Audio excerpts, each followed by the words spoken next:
بسم اللہ الرحمن الرحیم۔ السلام علیکم۔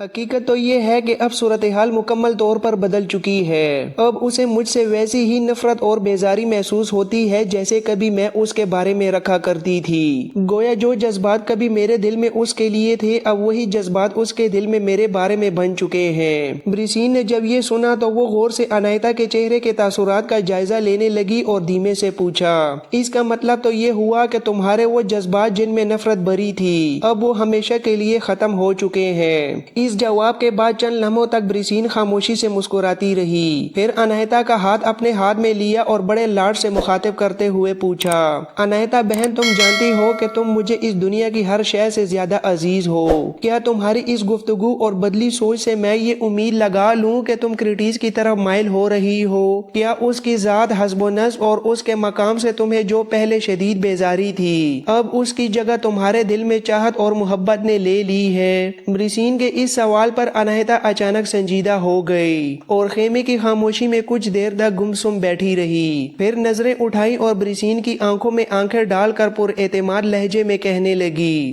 بہن تمہارا یہ اندازہ بالکل درست ہے۔ وقت انسان کی سوچ اور شخصیت میں تبدیلی اور انقلاب برپا کرتے ہوئے ذرا برابر بھی دیر نہیں لگاتا، اور یہی کچھ میرے ساتھ بھی ہوا ہے۔ اس بات میں کوئی شک نہیں کہ شروع میں مجھے کرٹیس سے انتہا درجے کی نفرت اور بیزاری تھی۔ میں اس کی ذات میں دلچسپی لینا تو دور کی بات اس کا نام تک سننا پسند نہیں کرتی تھی، لیکن یہاں اس خیمے میں ایک چھت تلے رہتے ہوئے اس پردے کی اوٹ سے میں مسلسل اس کی حرکات و سکنات کا مشاہدہ کرتی رہی ہوں اور اس کی عادات کا گہرائی سے جائزہ لیتی رہی ہوں۔ میں نے جانا ہے کہ وہ طبیعت اور مزاج کا بہت ہی اعلیٰ درجے کا انسان ہے۔ وہ کسی سے بلا وجہ خفا نہیں ہوتا، وہ بے حد رحم دل اور ہمدرد ہے، اور اس کی سب سے بڑی خوبی یہ ہے کہ وہ ذرا بھی خود غرض نہیں۔ اس کی شخصیت میں مروت اور ایسی بے غرضی ہے جو آج کل کے مردوں میں نایاب ہے۔ وہ لالچ اور ہوس سے پاک ایک دیانتدار شخص ہے جو دوسروں پر بھروسہ کرنا جانتا ہے، اور یہی خوبیاں اب میرے دل میں اس کے لیے جگہ بنا رہی ہیں۔ عنایتا جب خاموش ہوئی تو بریسین کچھ دیر تک گہری سوچ میں ڈوبی رہی، پھر حیرت بھری نظروں سے دیکھتے ہوئے پوچھنے لگی، عنایتا آخر کرٹیس کی یہ تمام پوشیدہ صفات اور خوبیاں ایک دم تمہارے سامنے کیسے آشکار ہو گئیں؟ تم نے اسے اتنی گہرائی سے کیسے جان لیا؟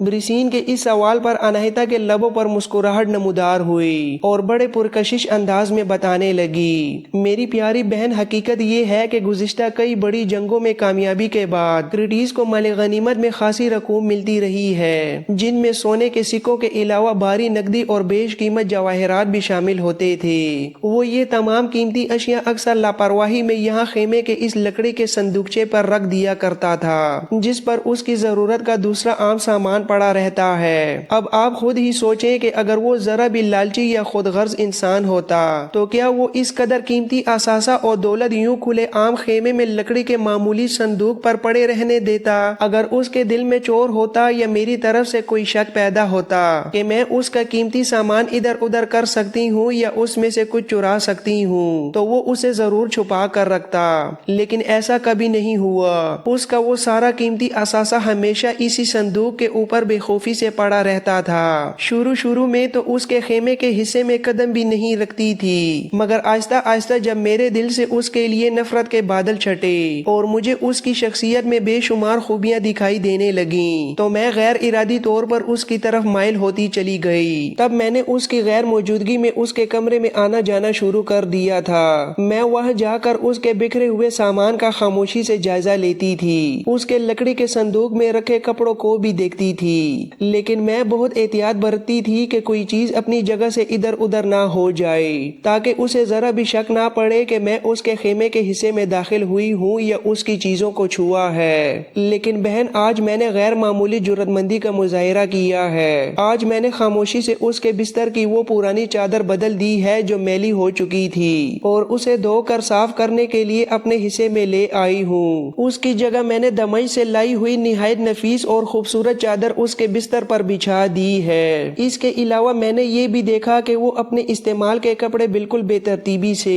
بغیر طے کیے لکڑی کے صندوق میں ٹھونس دیتا تھا، بالکل اسی طرح جیسے کوئی پرانے کپڑے کسی بورے یا مٹکے میں بھر دیتا ہے۔ لیکن آج میں نے اس کے سارے کپڑے اس صندوق سے باہر نکال لیے۔ سچ تو یہ ہے کہ اس کے پاس پہننے کے لیے بہت زیادہ لباس نہیں۔ بہرحال جس قدر بھی جوڑے تھے ان سب کو پہلے میں نے بستر پر پھیلایا، پھر انہیں بڑے پیار سے طے کیا اور ایک خاص طریقے اور کرینے کے ساتھ دوبارہ صندوق میں سجا کر رکھ دیا۔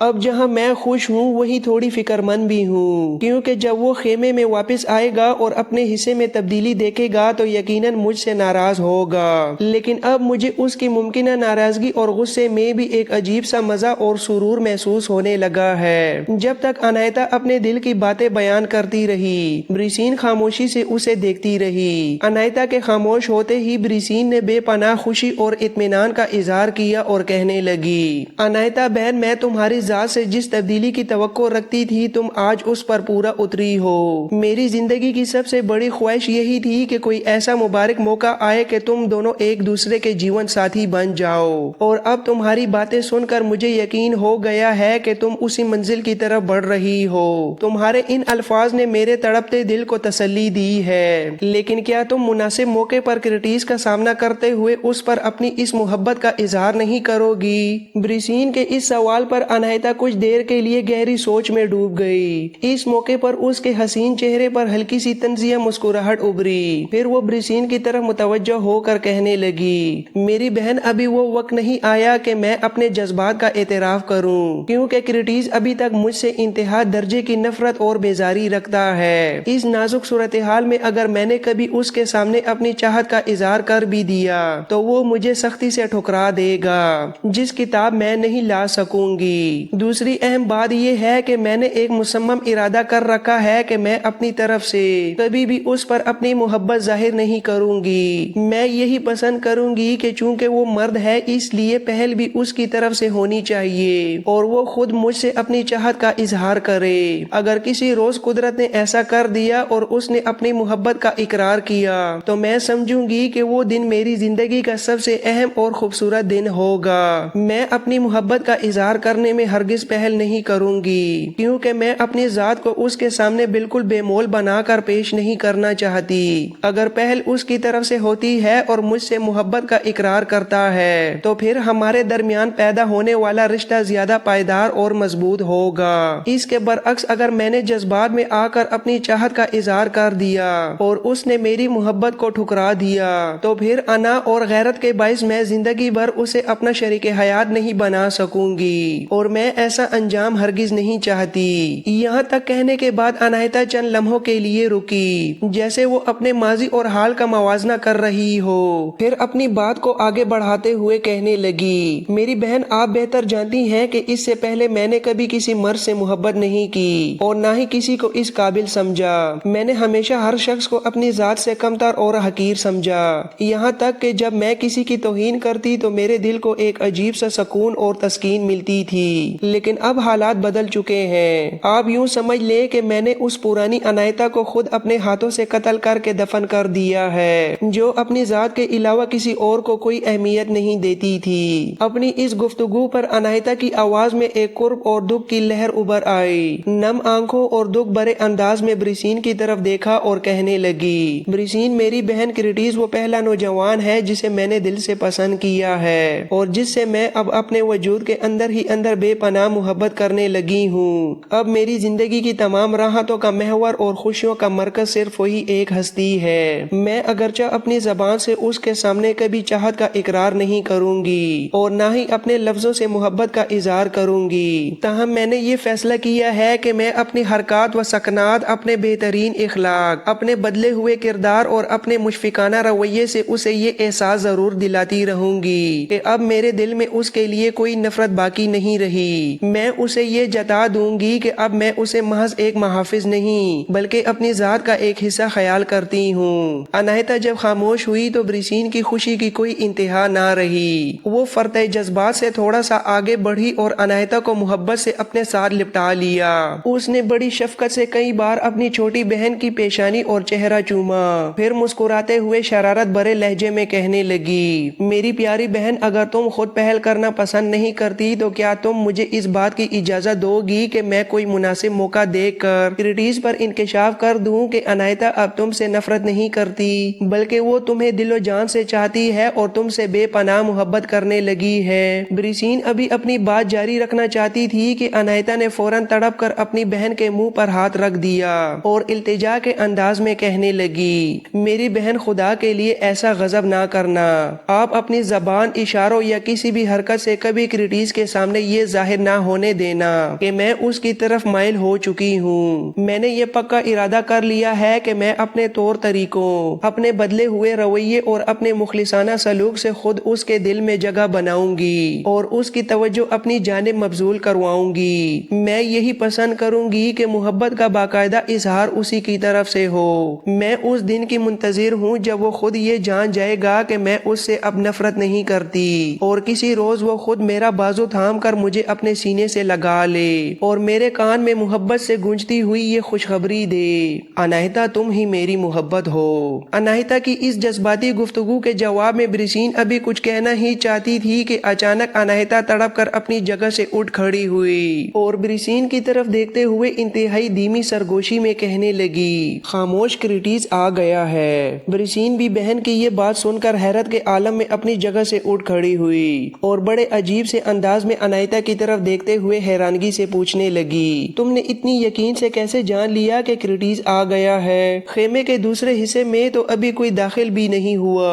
اور نہ ہی باہر کوئی آہٹ سنائی دی ہے۔ بریسین کی حیرت دیکھ کر اناہیتا کے چہرے پر شرمیلی سی مسکراہٹ نمودار ہوئی اور وہ دھیمے لہجے میں کہنے لگی، بہن، میں گزشتہ کئی ماہ سے اس خیمے میں اس کے ساتھ رہ رہی ہوں اور اس کے معمولات کا مشاہدہ کر رہی ہوں۔ اب تو عالم یہ ہے کہ میں اس کے چلنے کے انداز اور قدموں کی چاپ تک سے پوری طرح شناسا ہو چکی ہوں۔ میں بند آنکھوں سے بھی پہچان سکتی ہوں کہ وہ قریب آ رہا ہے۔ اناہیتا کے ان الفاظ پر بریسین کچھ کہنا چاہتی تھی مگر خاموش رہی، اس لیے کہ خیمے کے دوسرے حصے میں کرٹیز داخل ہو چکا تھا۔ اس موقع پر اناہیتا فوراً اپنا رخ بریسین کے کان کی طرف لے گئی اور سرگوشی کرتے ہوئے کہنے لگی، بہن، اگر اپنے خیمے میں تبدیلی دیکھ کر وہ کسی برہمی کا اظہار نہ کرے تو پھر ہم دونوں خاموش رہیں گی، لیکن اگر اس کے لہجے میں غصہ یا نفرت کا عنصر نمایاں ہوا تو پھر تم فوراً کہہ دینا کہ اس کے خیمے میں یہ تمام تبدیلی تم نے خود کی ہے، اس طرح وہ تم سے ہرگز ناراض نہیں ہوگا۔ بریسین نے زبان سے تو کچھ نہ کہا تاہم مسکراتے ہوئے ازباد میں گردن ہلا کر رضامندی ظاہر کر دی تھی۔ دوسری طرف کرٹیز خیمے میں داخل ہونے کے بعد اپنے حصے کی ہر چیز کو بڑے غور اور تعجب سے دیکھ رہا تھا۔ اس کے بستر پر اب ایک نئی خوبصورت اور قیمتی چادر بچھی ہوئی تھی اور تکیے کا غلاف بھی اسی نفیس چادر سے ملتا جلتا تھا، یہاں تک کہ وہ چھوٹا صندوق جس میں اس کا کل اثاثہ اور کپڑے پڑے تھے اس کی جگہ بھی تبدیل کر دی گئی تھی۔ تجسس کے عالم میں آگے بڑھ کر اس نے صندوق کھول کر دیکھا تو اس کے تمام کپڑے ترتیب کے ساتھ صندوق کے اندر سجائے گئے تھے۔ اس غیر متوقع صورتحال پر کرٹیز ابھی اپنے رد عمل کا اظہار کرنا ہی چاہتا تھا کہ اچانک ایک طرف سے پردہ ہٹا کر بریسین کرٹیز کے حصے میں داخل ہوئی۔ اس کے پیچھے پیچھے اناہیتا بھی چلی آئی۔ بریسین کو سامنے دیکھتے ہی کرٹیز چونکنے کے انداز میں سنبھل گیا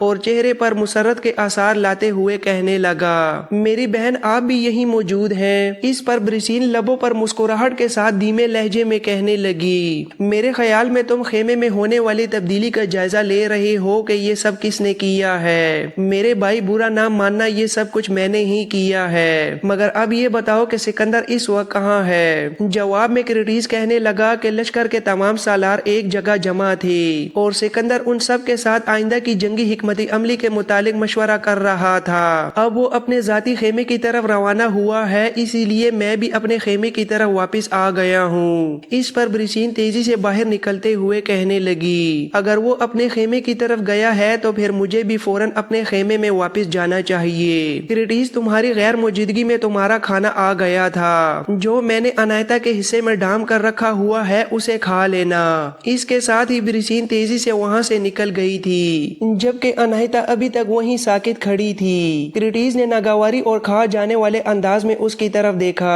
اور پھر تلخ لہجے میں کہنے لگا، تم یہاں کھڑی کیا کر رہی ہو؟ چلو بھاگو اور اپنے حصے کی طرف جاؤ۔ اناہیتا نے اس کی تلخی پر کسی